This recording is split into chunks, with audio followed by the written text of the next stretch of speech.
Chapter 18, The Philosophy of Life.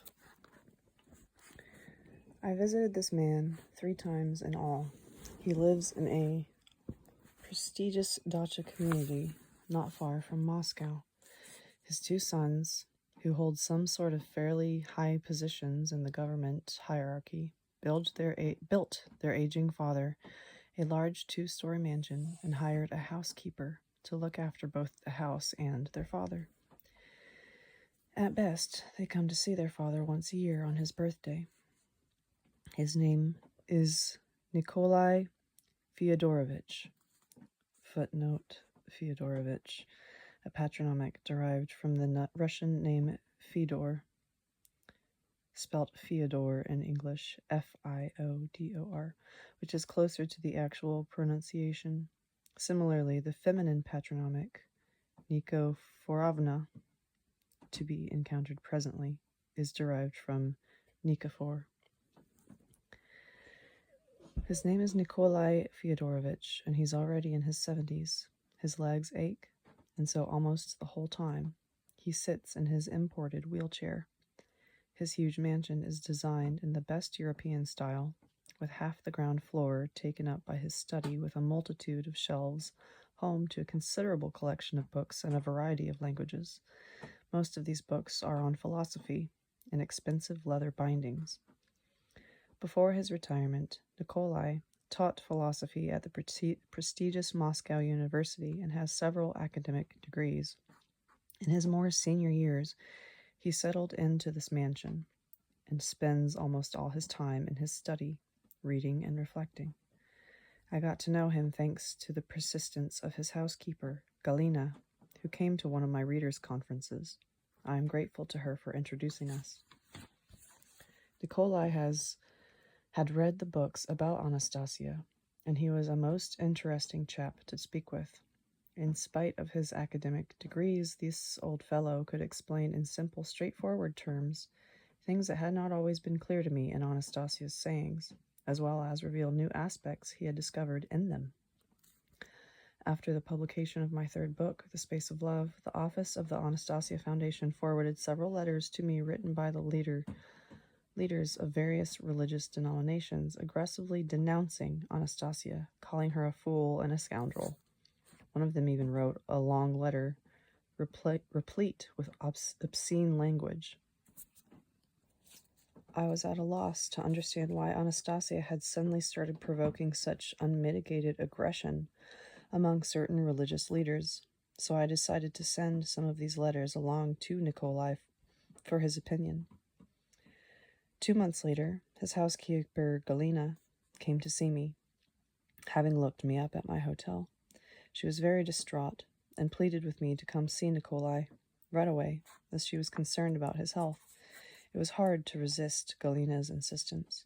Galina had a gorgeous, solid physique. Not fat, she was simply a large and physically strong Russian woman in her early 40s. She had spent her whole life in some Ukrainian village, driving trucks and tractors and looking after cows. She was an excellent cook, with a good knowledge of herbs, and was extremely neat. Whenever she got excited, she would lapse into her thick Ukrainian accent. Footnote: a softer and more relaxed pronunciation by comparison with the terser manner of speaking in North and Central Russia, not unlike the difference between American Southern drawl and the more clipped Canadian speech. In Ukrainian and some South Russian dialects, the word Galina would sound more like Helena. I have no idea how Nikolai's sons happened to find her and set her up as a nursemaid to their father, but it was curious to see this aging intellectual, a philosophy professor, talking with a countrywoman of limited educational background. Galina had been allocated a room of her own in the mansion.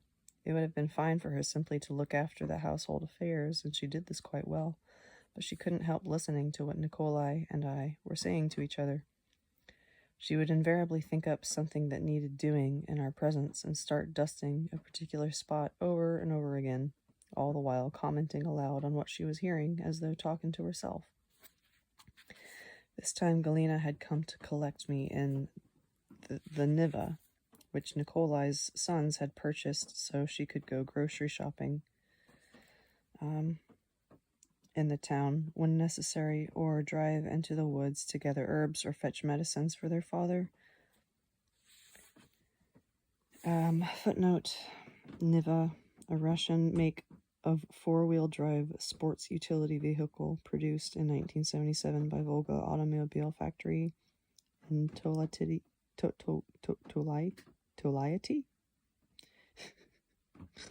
which also makes the Gully. See footnote in book 1, chapter, and footnote 1 in book 4, chapter 22, Other Worlds.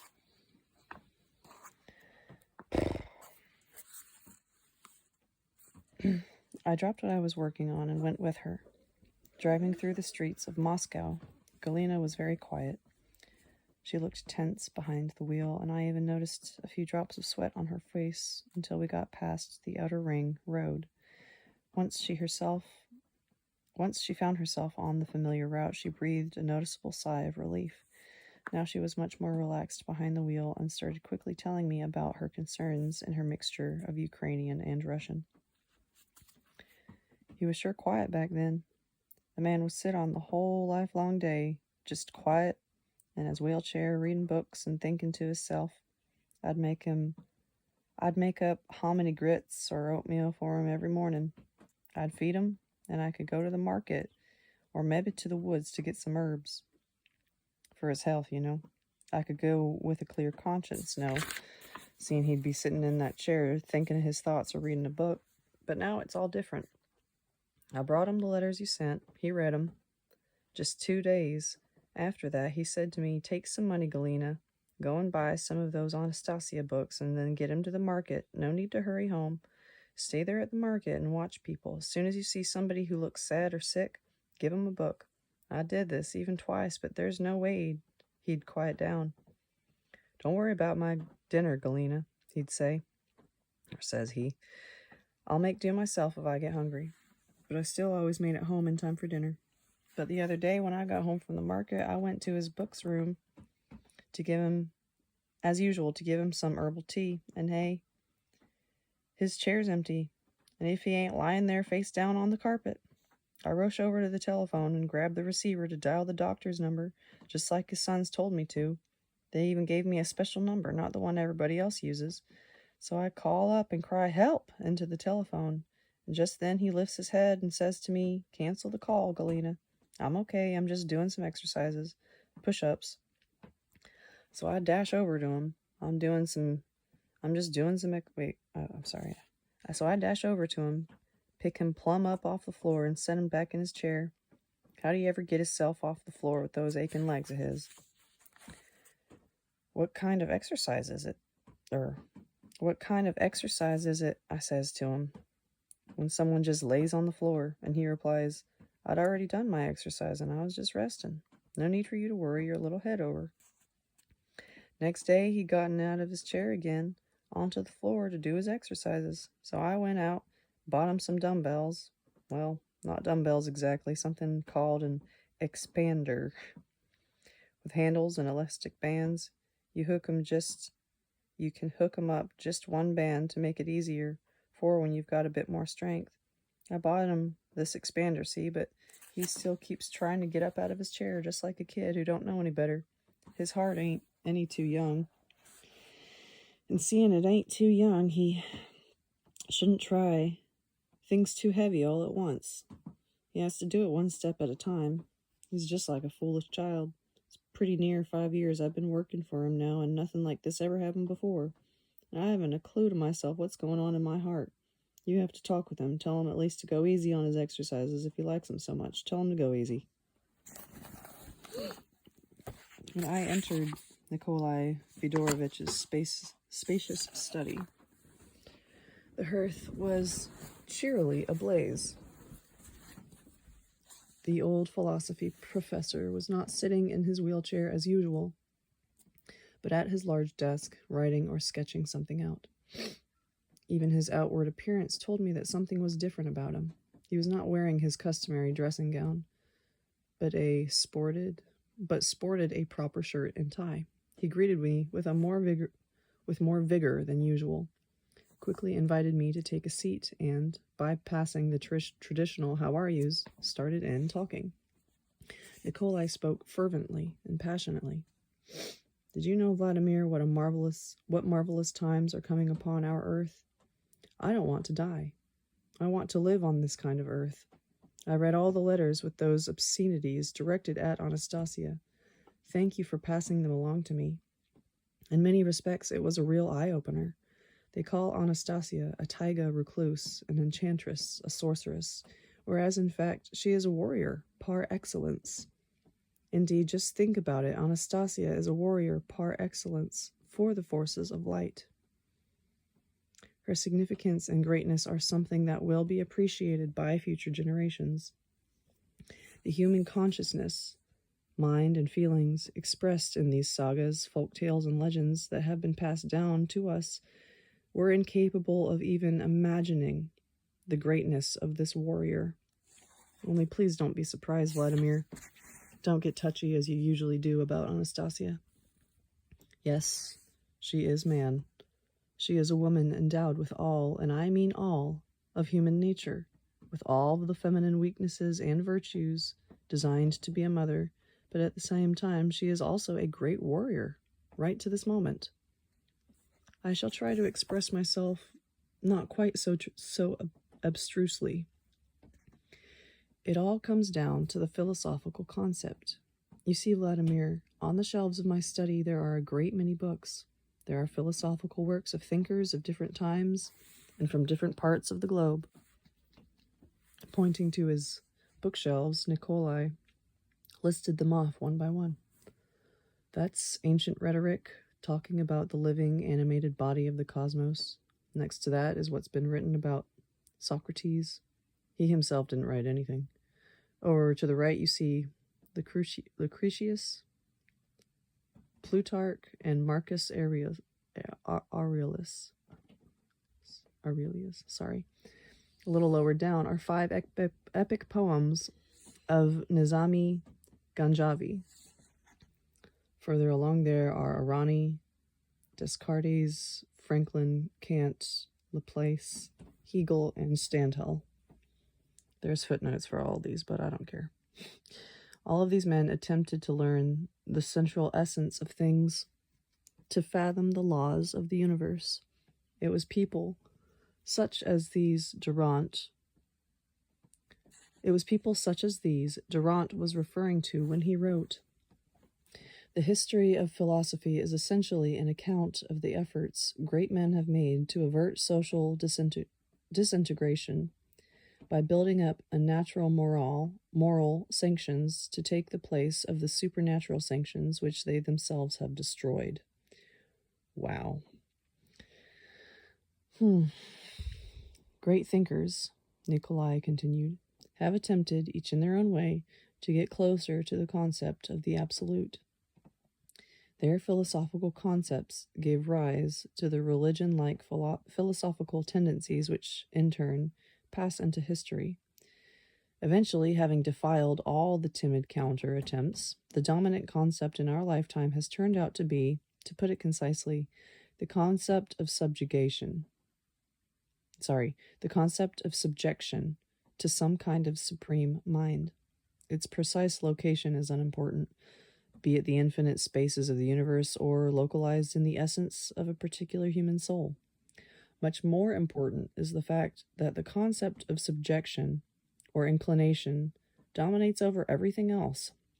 After that comes the particulars: subjection to a teacher, a mentor, or a ritual. My collections also include Nostradamus' prophecies.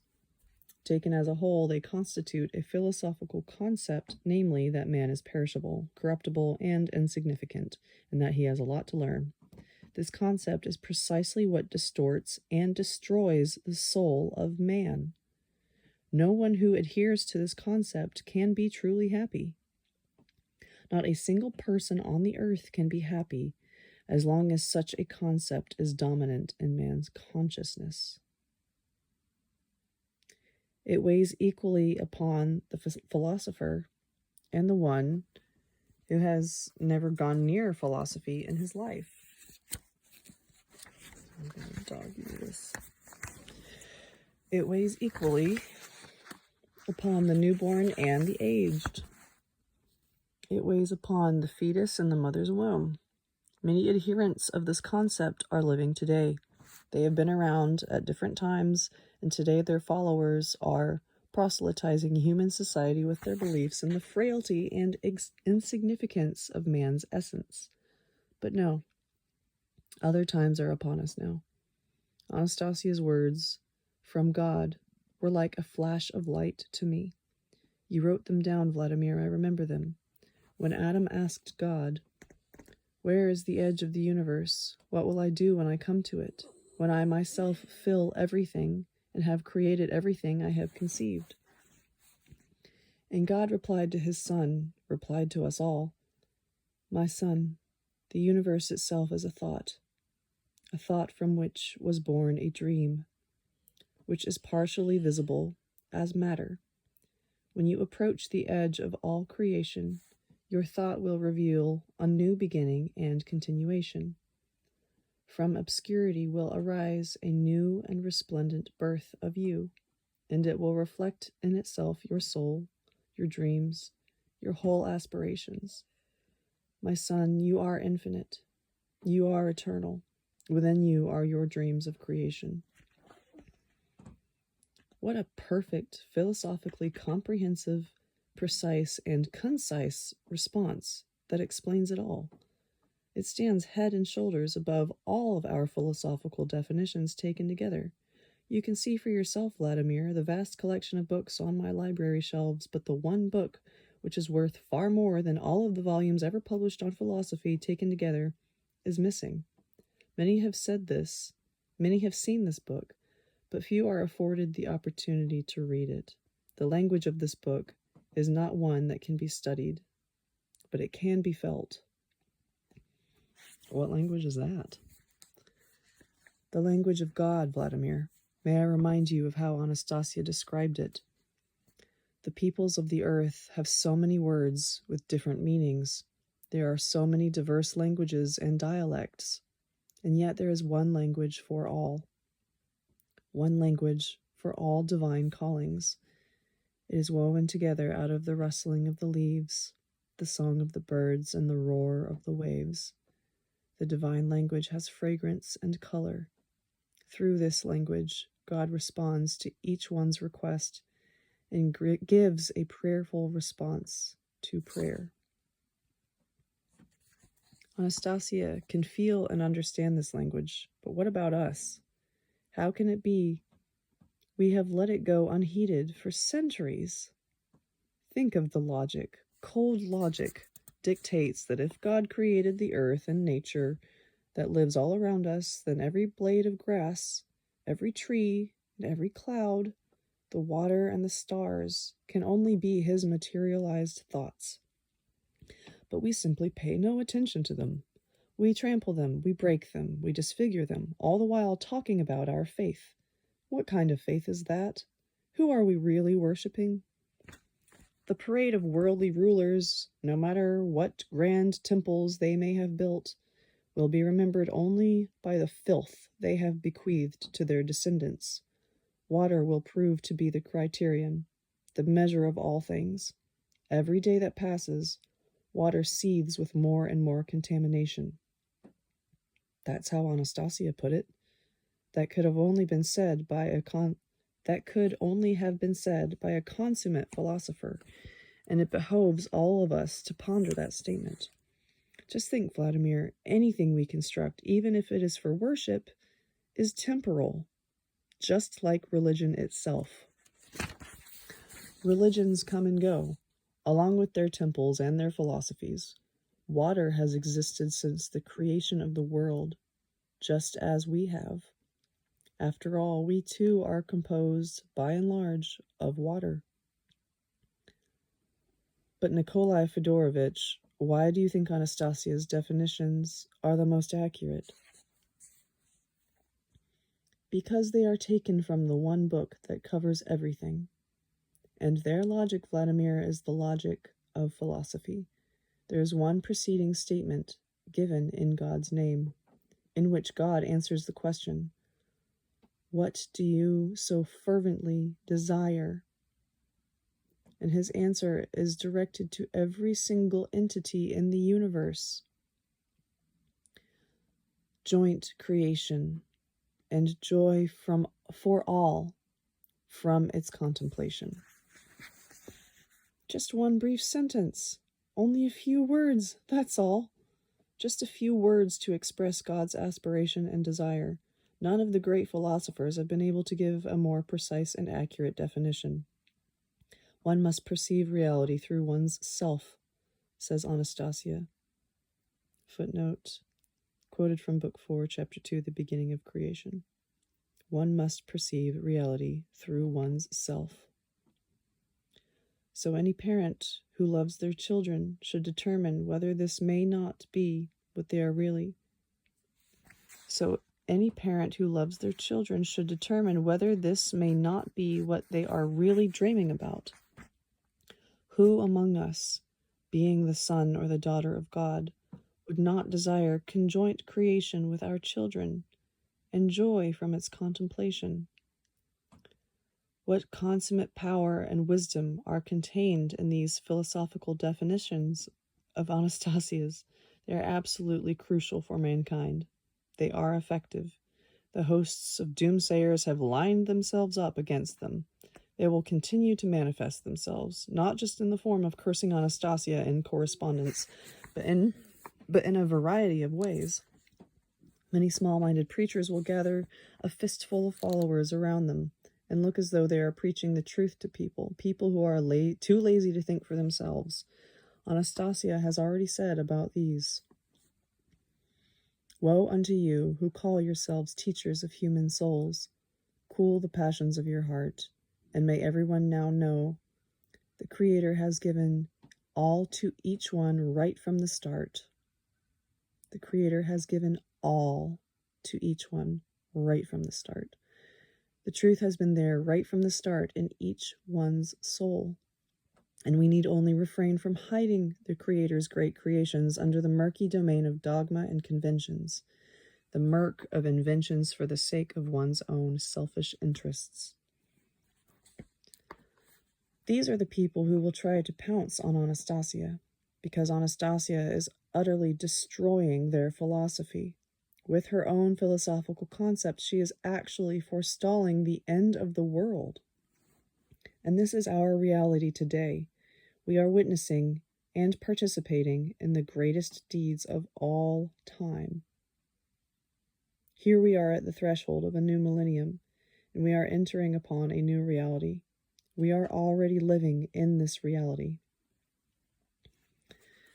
Wait, Nikolai, I don't get what you said about reality and deeds. Let's say one, maybe two philosophers said something, and Anastasia says it too.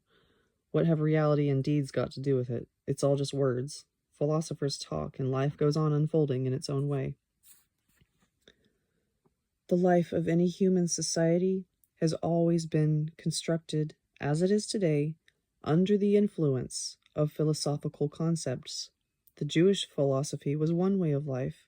The Crusaders' philosophy was another. Hitler had his own philosophy, and we under the Soviet regime had ours. Revolution, after all, is only one philosophical concept taking the place of another. But all that amounts to details determined by local conditions.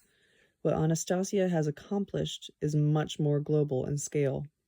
It has an impact on human society as a whole, and on each member of society in particular. She said she would transport mankind across the dark forces window of time. She has done this, Vladimir. She has set up a bridge over the abyss, which everyone may cross, and each one is free to decide whether to go across it or not. I am a philosopher, Vladimir. I can now see this very clearly. What's more, I can feel it. Her philosophical concept shines like a clear ray of light on the threshold of a new millennium. And each one of us at any given moment acts this way or acts this way or that, depending on our individual philosophical convictions. If these change, then our actions change accordingly. As I was sitting in my study, for example, and reading through various philosophical works, I pitied all of mankind, inevitably moving toward its doom. I wondered where I would be buried, and would my sons and grandchildren come to my funeral, or would it be too much trouble for them to come and see their grandfather? I pitied all of mankind and thought of my own death. And then along came Anastasia with an entirely different philosophical concept, and my actions took an about turn. How would you do things differently now, for example? Well, I'll tell you. Now when I get up in the morning, I start in accord with my new philosophical concept. Nikolai got up, bracing his arms against the table. Then, holding on first to the chair, then a bookshelf, he managed to make his way, on his aching legs, over to one of the bookcases. He looked at the titles on each spine, then pulled out one book in an expensive leather binding and headed over to the fireplace, leaning on various pieces of furniture as he went. Tossing the book into the blazing hearth, he explained, "Those are the prophecies of Nostradamus about all sorts of cataclysms and the end of the world. Do you remember Vladimir Anastasia's words on this? You should remember them. She says, the dates you gave Nostradamus for fearful cataclysms on the earth were not predictions. You created them out of your own thought and persuaded people to accept their implementation. Now they are still hovering over the earth, still frightening people with their sense of despair." This could only have been said by a consummate philosopher and thinker, one who understands that a prophecy is nothing more than an attempt to set a direction for future developments. The more people believe in universal doom, the greater will be the number of thoughts attempting to outline the image, and it will come to pass. It can come to pass simply because human thought is material and creates what is material. And whole sects immolate themselves in different parts of the world. That is, the ones who believe in doom immolate themselves, while the ones who have faith in the future live. And she is fearless in the face of despair. She completely destroys any notion of the end of the world when she declares, "But now they will no longer come true. Let your thought join in fray with mine. I am man. Anastasia, I am. I am stronger than you." And she says, "All anger on earth, leave your deeds and make haste to me. Join fray with me, try your utmost." And again, "With my ray, I shall take but a moment to burn up the murk of age-old dogma." She alone has gone out to fight against the countless hordes, against the millions who outline an image of mankind's total doom, and she doesn't want to involve us in this fight. She only wants us to be happy. And so she says in her prayer addressed to God, "In your bright dream, the coming ages all will live and share. It shall be so. I wish it so. I am a daughter of yours. My Father, you are present everywhere." And she will get her wish. Her philosophy is extraordinarily potent, and the coming ages will indeed live in their divine dream, in the divine dream, in splendid gardens of paradise. And she will not distract anyone with memories of herself. People will not build monuments to her, nor reminisce about her when it is clear to everyone where true humanity lies. People will simply drink in the divine nature. They won't be thinking about her, but flowers will bloom in various gardens, including one splendid flower named Anastasia. I am old, but I am willing to serve as her foot soldier even today. You say, Vladimir, that philosophy is just a bunch of words. But these words, spoken somewhere in the far-off taiga, have been enthusiastically taken in by my heart. And here you have first-hand evidence of concrete material actions. It is not mankind that is perishing in the flames, but predictions of the doom of humanity. That is why the doomsayers are all stirred up and have their forces in array. Anastasia has stirred up people who have built their philosophy on such a scenario and manipulated mankind for their own purposes with the threat of the inevitable end of the world. Hasn't anyone before Anastasia come out against the notion... this is Vladimir talking. Hasn't anyone before Anastasia come out against the notion of the end of the world? There have been a few timid, but ultimately insignificant attempts, but they're hardly received any attention. Nobody has spoken out as she has. Nobody's words have been accepted so readily and joyfully as hers in any human heart. And not a single philosophical concept has ever taken a hold of people this way. But hers has taken hold. It is burning up the murk of age-old dogma. How she does it, that's not for us to grasp at the moment. There is an extraordinary rhythm in her words, and a consummate logic, perhaps something else. Possibly, no, undoubtedly. The Creator, she says, has shone forth with some kind of new energy, an energy that tells us anew about something we see around us every day. Undoubtedly, a new energy has made its appearance in the universe, and more people in our time are starting to possess it day by day. The fact is that decades, and possibly even centuries as a rule, are required to spread a significant philosophical concept. And here, it's taken her a few years. Amazing. You surmised, Vladimir, that her words were simply words, but her words are so strong that... Do you see these hands? He raised one of his hands, looking at it, and added, even these old hands of mine are materializing her words, and the whole prospect of the end of the world is burning up in flames, and life will go on. These hands can still help life go on. The hands of one of Anastasia's foot soldiers.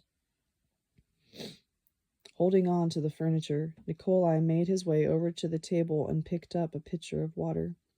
Bracing himself with one hand against the wall, he headed over to the window. It was a challenge, but he made it. On the windowsill stood a beautiful flower pot, in which a green shoot, still very young, was sprouting up from the earth.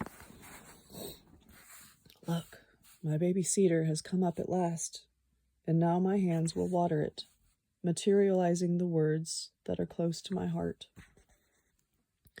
Bracing one hip against the windowsill, Nikolai Fyodorovich grasped the pitcher with both hands and said, "The water isn't too cold for you, my dear?" After a moment's thought, he took a swallow of the water, held it in his mouth for a little while, and then, resting his hands on the windowsill, let a thin stream of water spew from his mouth onto the earth beside the green shoot.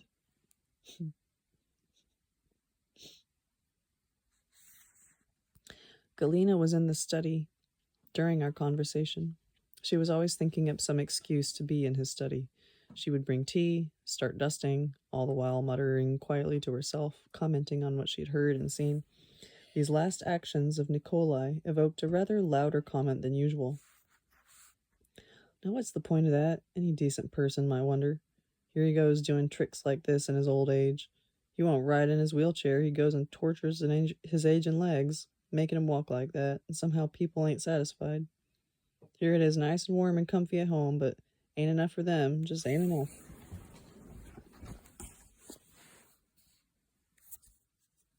I remembered Galina being concerned about Nikolai's health and asking me to warn him about something.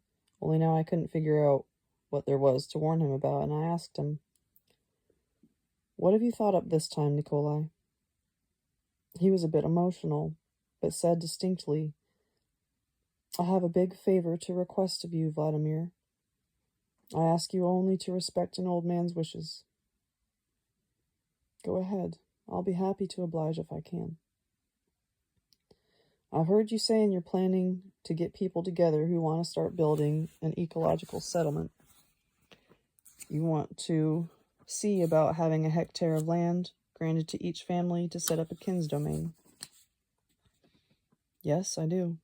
The Anastasia Foundation has already submitted a proposal to several regional administrations about this, but there's been no decision on land grants as of yet. They've offered a few small allotments, just for a handful of families each, but unless we have a minimum of 150 families, we shan't be able to afford the cost of any infrastructure." "They will grant the land, Vladimir. Most definitely they will grant it." "That would be good, but what about this favor of yours?" "When they start handing out land for kins domains, and they'll definitely be doing this all over Russia, I would ask you, Vladimir, not to forget about an old man. Please don't forget to count me in. I too want to establish my own piece of the motherland before I die." Nikolai started getting more and more excited. His words came quickly and with passion.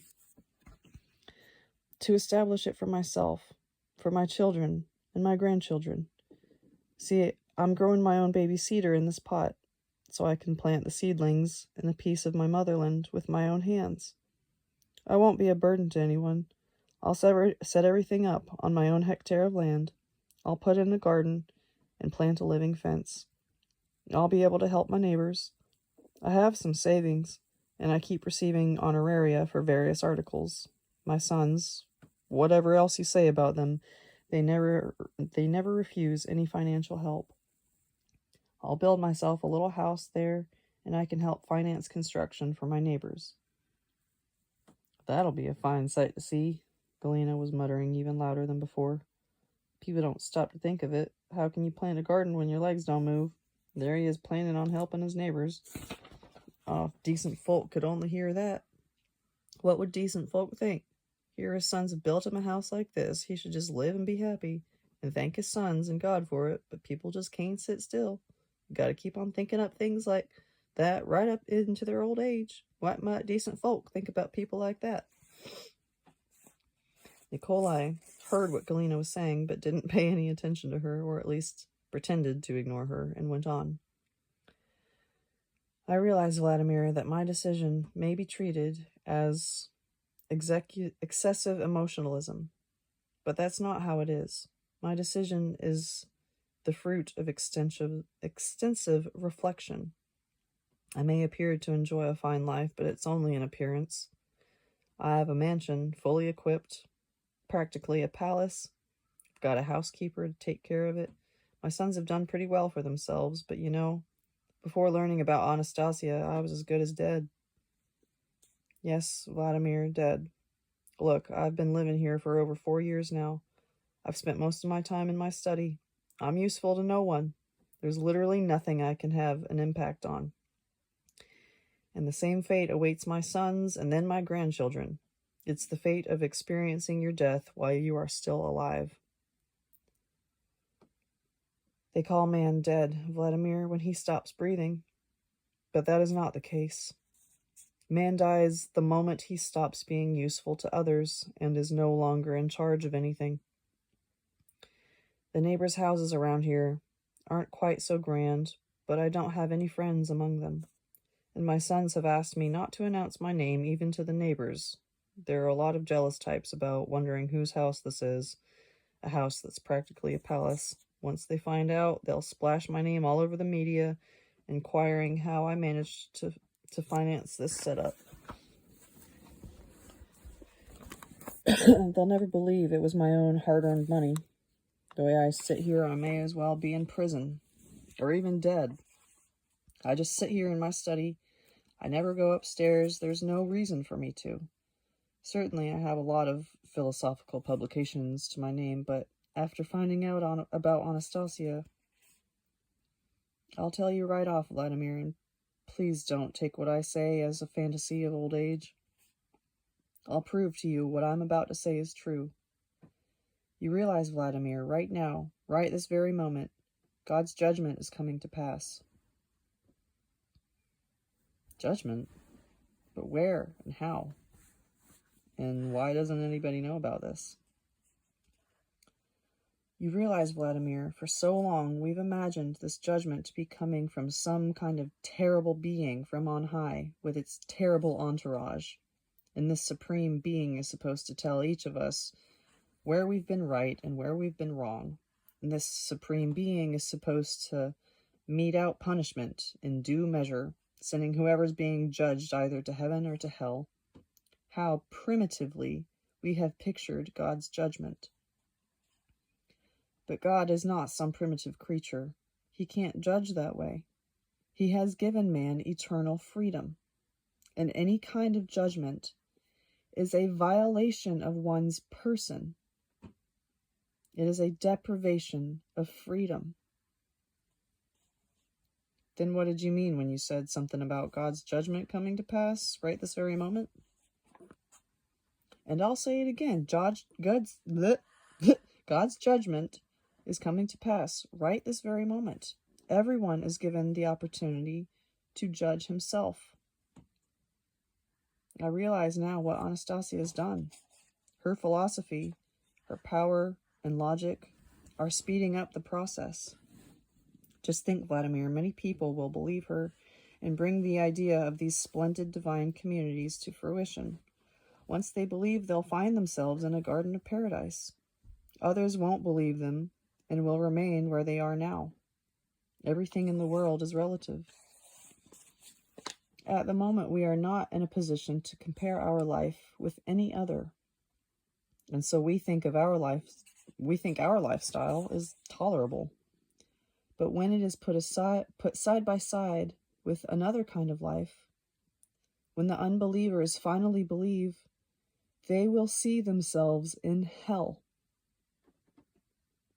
Some people count themselves happy simply because they don't know how unhappy they really are. God's judgment is coming to pass right before our eyes. But it is strange to our way of thinking. Right now? Actually, seriously? Mm-hmm. It's coming near us right now. Life, calm down. Here?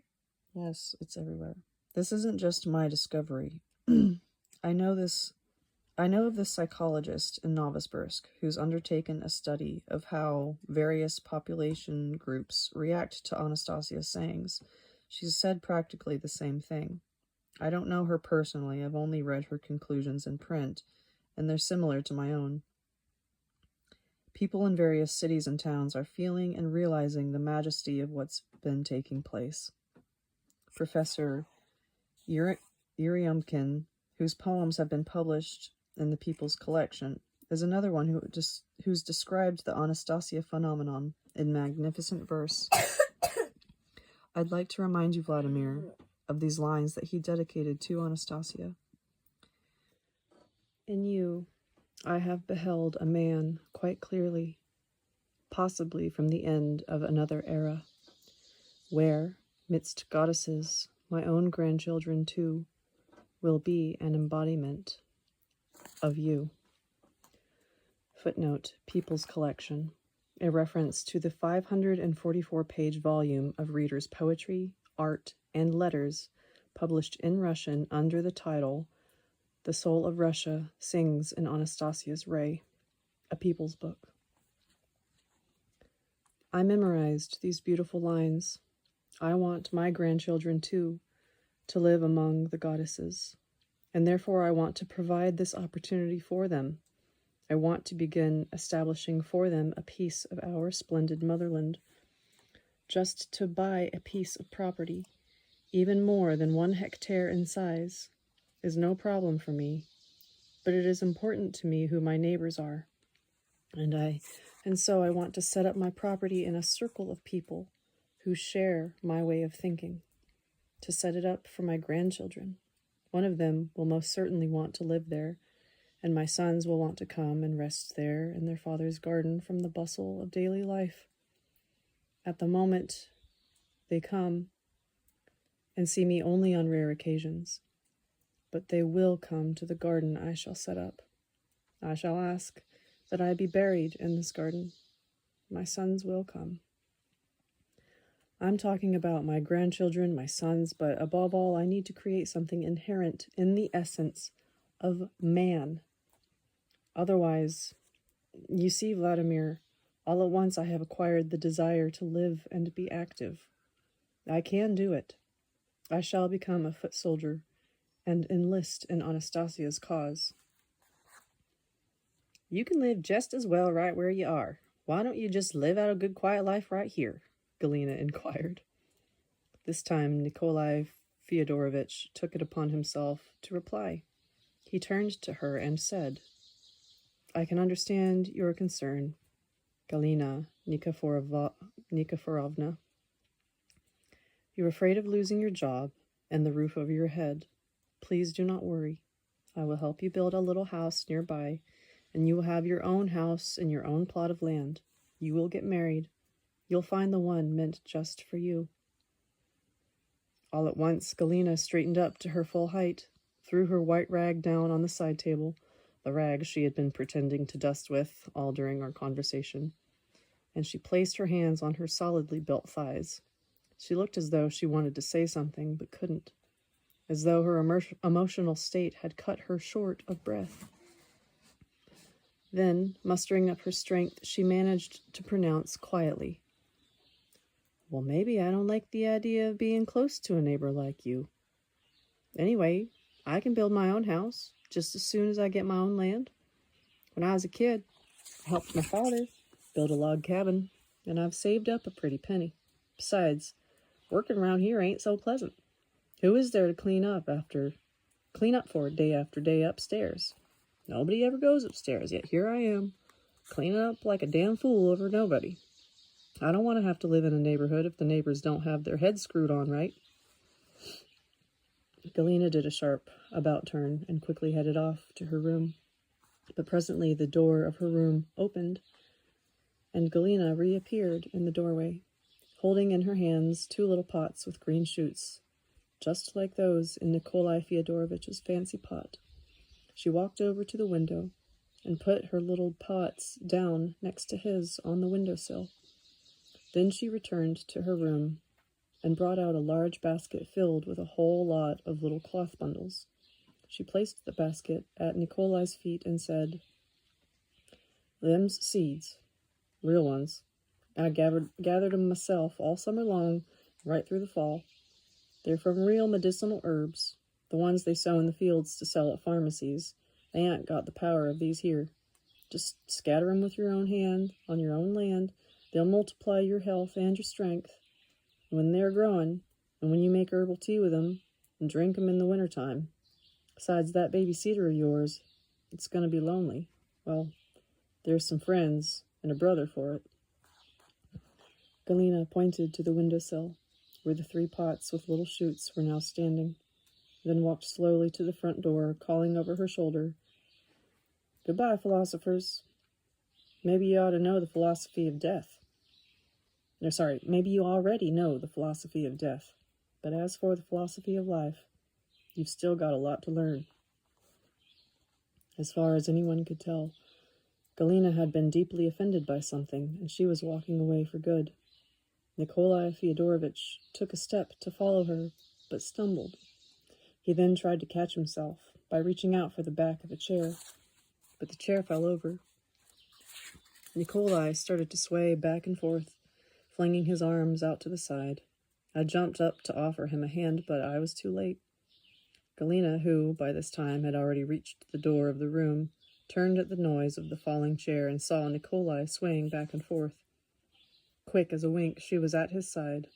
With her strong arms, she managed to grasp the old man, whose legs had suddenly given way beneath him, and stood there holding him to her bosomy breast. Wriggling one hand free, she picked up Nikolai by the legs and carried him like a child to his wheelchair. She sat him down in it, then took a hold of a plaid rug and began covering his legs, gently chastising him. "Some soldier of Anastasia's you are. You ain't no soldier, just a green recruit." Nikolai put his hand in Galina's, fixing his gaze on this drooping woman now sitting at his feet.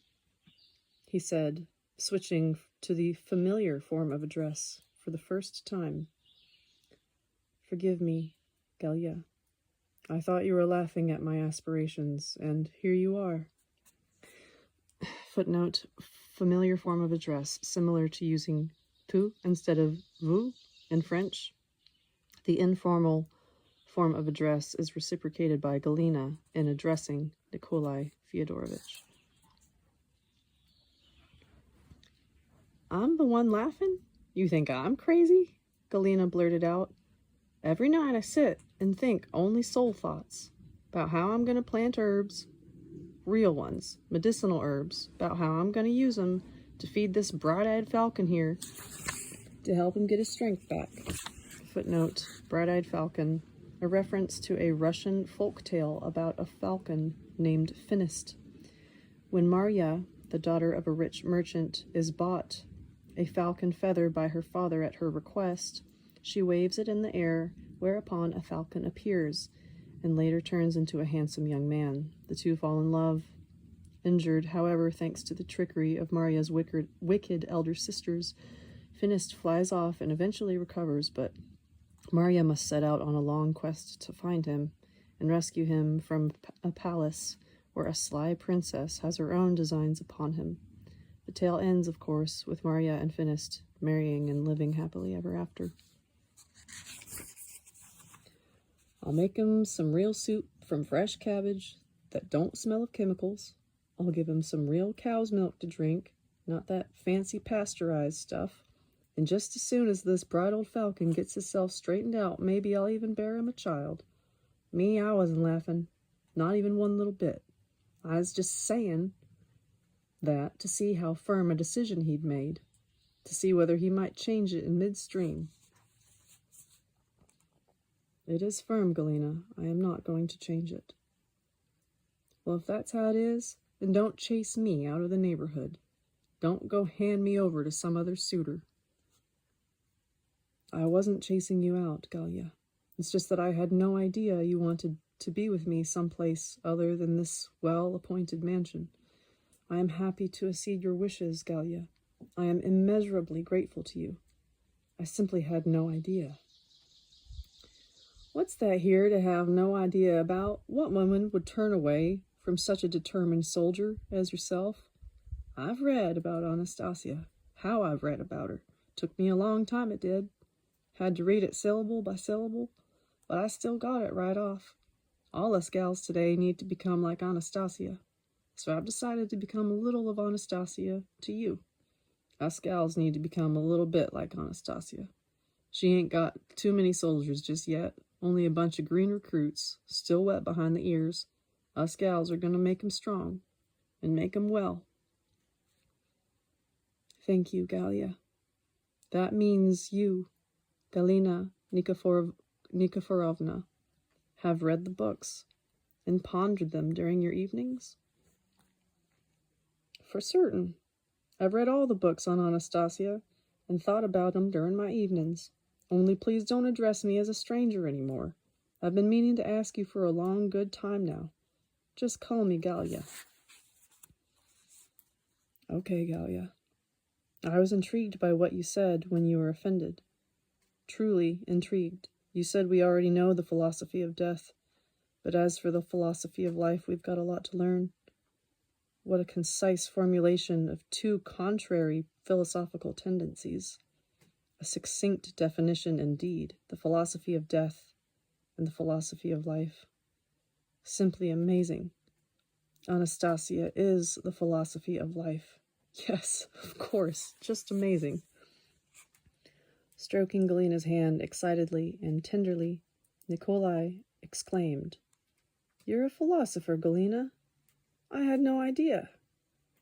Then he said, turning to me. There is absolutely no doubt there is so much more we need to figure out, both from the philosophical point of view and through the help of esoteric definitions. I am trying to evaluate Anastasia as man such as we must all become. But there are certain unexplainable abilities she has which prevents us from fully appreciating her as a man like us. Vladimir, I remember you're describing an episode in which she saved people at a distance from being tortured. She saved them, but she herself, if you recall, lost consciousness, went white all over, and even the grass turned white around her. What kind of device was operating here to make both her and the grass turn white? I have never heard of anything like that before, even though I've tried asking the esoterics about it. It's not something either philosophers or physicists or esoterics know anything about. What do you mean they don't know about it? Galina burst into the conversation, still sitting on the floor at Nikolai's feet. And what's there to think about when we need to scratch their eyes out?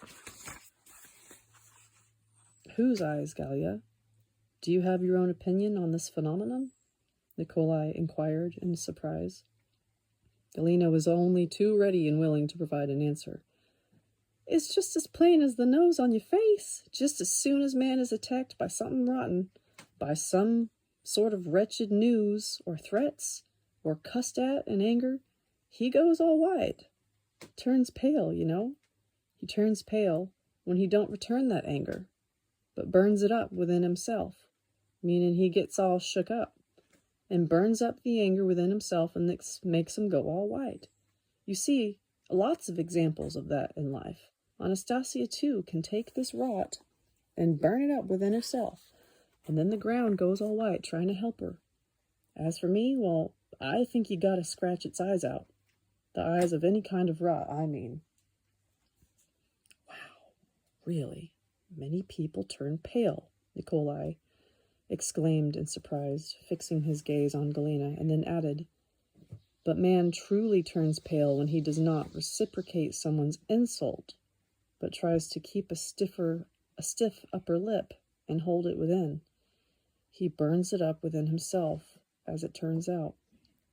Why, that's true. How simple it all turns out to be.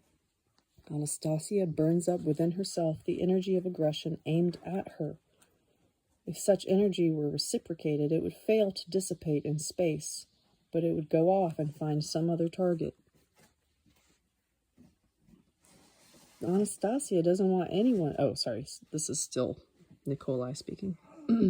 Anastasia doesn't want anyone to be a target. Just think of all the filth that would be aimed at her. So much has been building up over centuries, and it is being produced even now by the adherent philosophy of death. By the adherents of the philosophy of death. Who is strong enough to withstand such an onslaught? Tell me, who? Stay the course, Anastasia. Stay the course, noble warrior. Stay the course she will, Galina chimed in. We're going to help her now. I've started giving away your books down at the market, and the gals have been reading them now. They stand around on the street corner in Platches. I gave them some cedar seeds, too. They planted them. And I told them about the healing herbs, too. The gals say, we got to do something. Sure, we ain't going to beat up our husbands like one of them there on the corner suggested, but we better think about who we're going to have a child with. What are you talking about, Galina? Nikolai asked in surprise. Don't tell me you have your own activist group already. No way, what kind of activist group might that be? We just stand around on the street a bit and chit-chat about life. And where did the idea of beating up on men come from? What arguments motivated that? What do you mean, what arguments? How come our men don't come through for us? They want us to give them a child, so we give them a child, but then there ain't no rest for our young'uns. And if you can make a nest, why ask for a child? What gal's gonna be happy with her man when her kid's just wandering around aimlessly right before her very eyes? Teacher's come to us twice already. Teacher says some sort of psych factor stops them from getting a hold of themselves. It's all because of some kind of loan they're waiting for from some foundation overseas. It's a syndrome, she says. Lack of self-confidence. And this psych syndrome digs up all sorts of reasons to avoid building a nest. And the teacher went and told the gals that these loans have to be paid back in a certain number of years. Maybe 20, maybe 30, I don't remember. I only know they need to pay back a little bit more than they've been given. So it's like a man today ends up selling his own kids? Why would you make a comparison like that, Galena? What do you mean, why? The men we've got today, they've been fooling around, looking to borrow money. And who will have to pay it back? For certain, that'll be their kids. The kids that are still just youngins.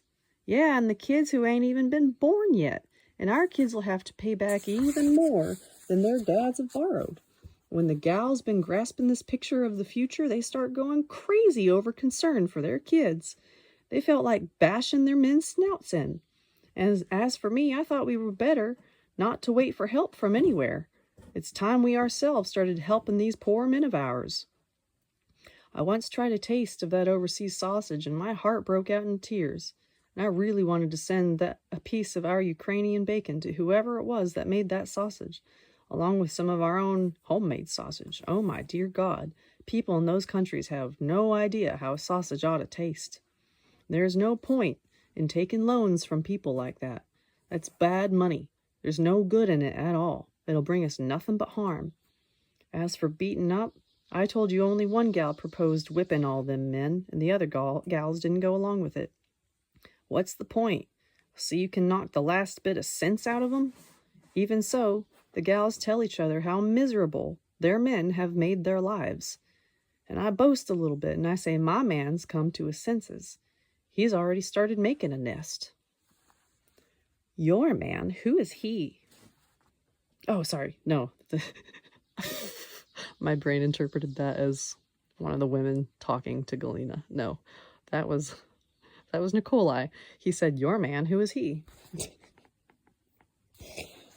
What do you mean, who is he? I've been telling him about you. How you've gone and planted a baby cedar. How you sent me to buy you a drafting board with a large ruler. The one on the table over there. Galena indicated, pointing to the drafting table next to Nikolai Fyodorovich's desk. I told him how you're asking me what trees are best to plant around the hectare, and made drawings on sheets of paper at your desk, and sketched out a loverly community, where good people can live. You didn't have enough room on your sheets of paper, so you asked me to bring you bigger sheets, and the board and the ruler too. I told the gals about that, and we all went together to choose the drafting board. We chose the biggest and best one we could find, and it sure cost a lot. The gals said to me, don't be stingy, Galena. They helped me, and I could see the envy in their eyes. The bitches were jealous that my child would be born in a marvelous garden, in his own native land, with good people all around.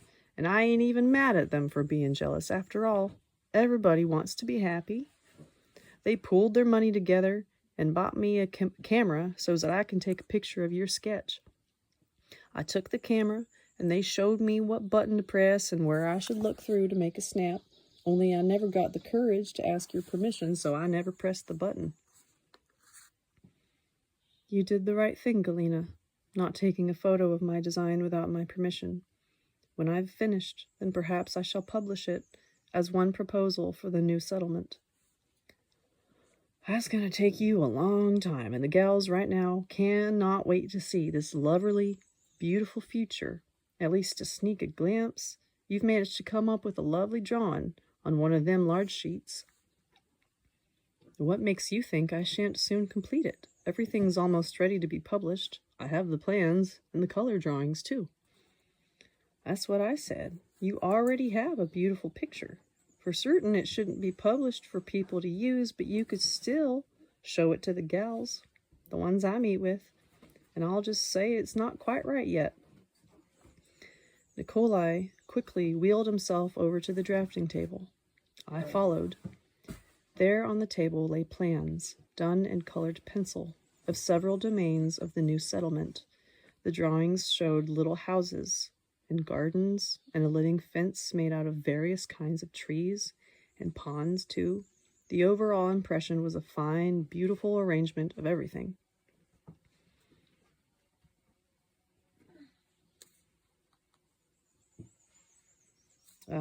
Okay. Where did you notice a mistake or an inaccuracy? Inquired Nikolai of Galina, who had by now joined us at the drafting table. You didn't put any sun in the picture. And once you get the sun in, you have to put in your shadows, too. If you're going to put in the shadows, you'll see that you can't put any tall trees along the eastern fence. They'll give too much shade on the plant beds. The trees should be planted on the other side. Really? Maybe you're right. I wish you'd told me earlier, but this is only a draft so far. Anyway, Galina, did you say that you're going to have a child?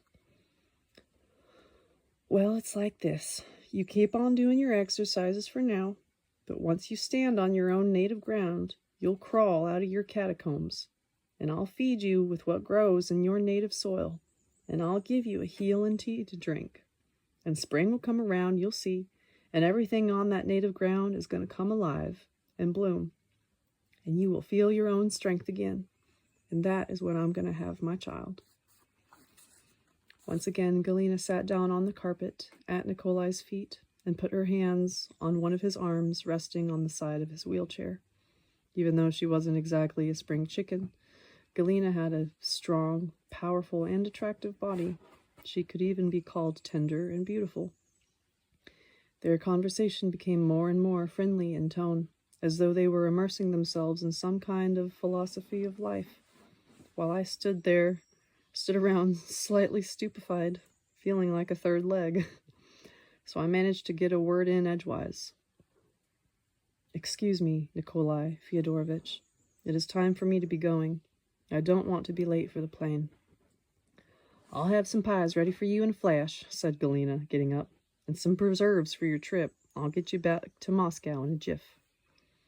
Nikolai Fyodorovich slowly got up from his chair. Bracing himself with one hand against the table, he extended the other to me in a gesture of farewell. His handshake was firm. It no longer felt like that of an old man. Give my greetings to Anastasia, Vladimir. Please let her know that the philosophy of life will definitely triumph here. Our thanks to her. I'll tell her.